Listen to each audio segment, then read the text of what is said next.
Okay po, magandang hapon sa ating lahat. Subukan po natin itong nabili natin sa Shopee.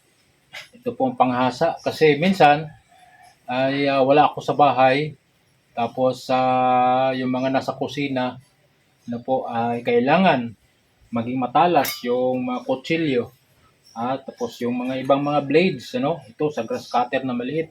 Hirap po hasa pag walang lalaki ay matagal po sila at minsan ay lalo pang mapurol. So, subukan po natin kung talagang ito ay maganda, no?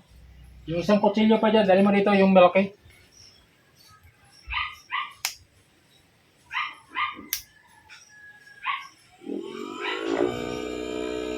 Yan. May ano po siya, may adjustable siya. Ano? So, yan, pinaka-low niya. Yan. Mayroon siyang off dito. Yan, dito po sa controller niya, mayroon mo siyang off and on. Yan, tapos low, tapos high. Yan. Kung i-high siya, kailangan ito ay mayroon po siyang dalawang butas ito. Mayroon dalawang butas, yan, para magandang ilagay siya sa kahoy. Mayroon po siyang dalawang screw para hindi siya maurong. Kasi pag hanggang dito lang, sa lakas niya, kung doon kayo sa yan.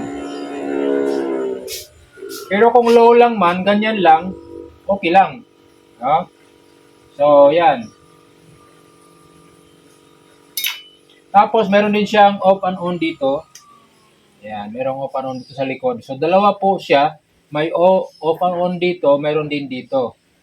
Yan. So, kung gusto ninyo nakaset siya doon sa low, yan lang siya. Yan. Tapos, i-on dito. Yan.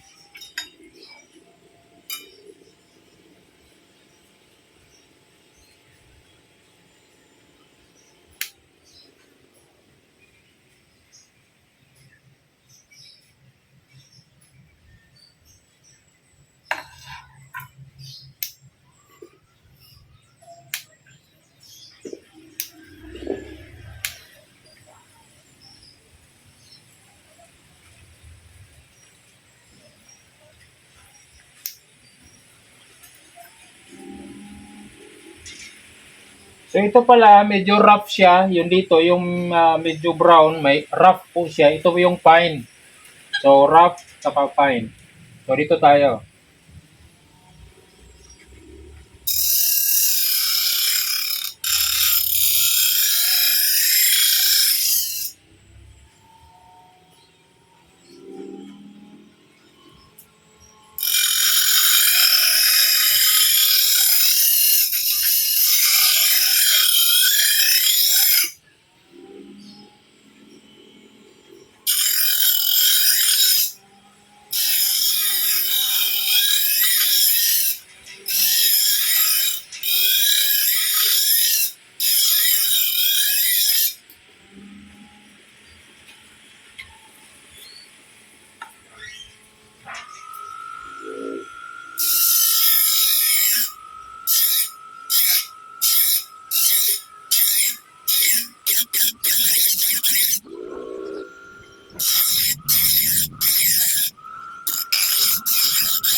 Oh.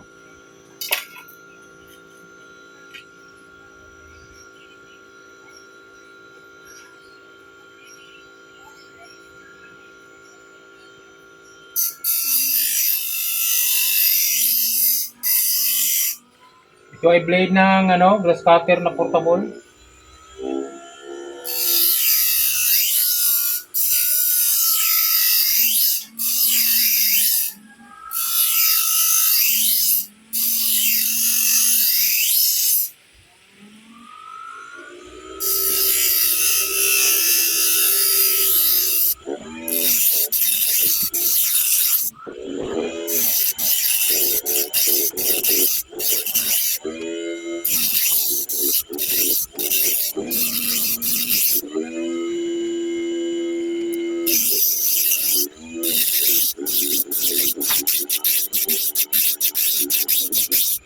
Okay, so hindi lang talaga siya pang heavy duty, no? Pang kutsilyo lang talaga, pang kitchen lang talaga siya, ano?